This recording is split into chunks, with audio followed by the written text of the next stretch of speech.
So Jacob asks, how do we determine what energy is ours and what energy is someone else's? Are there telltale signs? Yes, great question. Great question.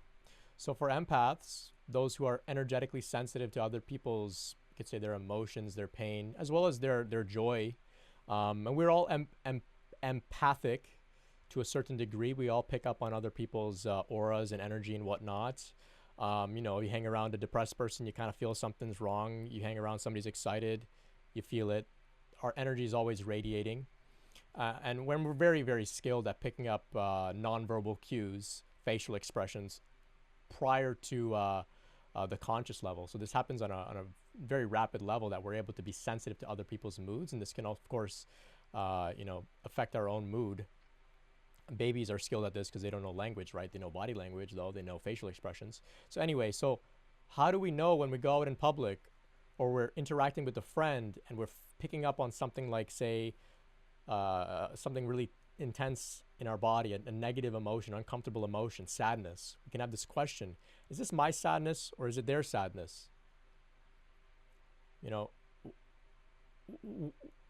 am I taking on things from other people unnecessarily, or is this something from myself that's coming up to be burned up?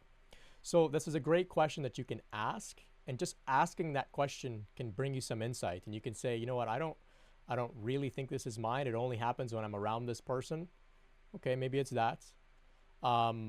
Sometimes if you're operating in a very obvious context as a healer or something, you make yourself empty. You know that you've taken care of a lot of your work. So maybe when you sit with somebody, you begin to feel into their situation, and it's very clear that it's just not yours, and you're there to hold space to allow it to pass through you to be released. And you're okay with it because you know it's not really yours. Of course, there is also this idea of counter-transference.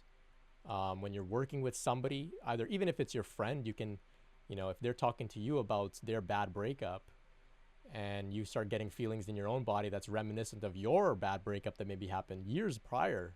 So we're picking up on stuff. So it's very difficult to make these discernments.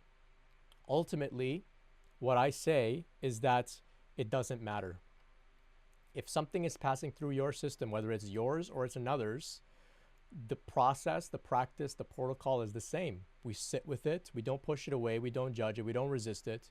We let it be there. We let it have a moment to express itself, and then it's released and it's healed, right? This too shall pass. So it comes up, it's released. Whether it's yours, whether it's theirs, whether it's shared, whether it's a universal human experience that we all kind of carry, these raw primal emotions, the work is the same. But it does help.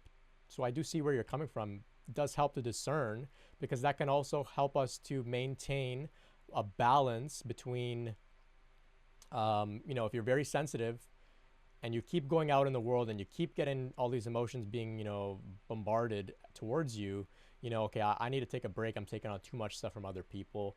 Take some space, spend time alone and whatnot. It doesn't mean that just because the work is the same, whether it's yours or another's, that you just go and start, you know, hanging around with, you know, a million trauma victims and just taking on their pain just because the work is the same. And make them a point in your journey where you recognize that this is where you're called. This is the calling of the bodhisattva. This is the calling of one who sticks around to continue to support and help. But that's further along the journey, and maybe some of us are even at this point already where we recognize I've become skilled at allowing myself to feel the emotions and to release and heal. Why don't I do this for others as well? And so we can do that for others, but we have to make sure that we're doing it with tact and prioritizing our own self-care with boundaries. We don't do it carelessly, without any regard for our own self, because this body, this system, this nervous system, it needs a chance to rest as well. And we see this with even the bodhisattvas, the great healers, the great masters throughout history. You know, they didn't just hang around people all the time. All of them spent time alone as well to recharge, to reconnect with themselves. So I hope that can offer some clarity there.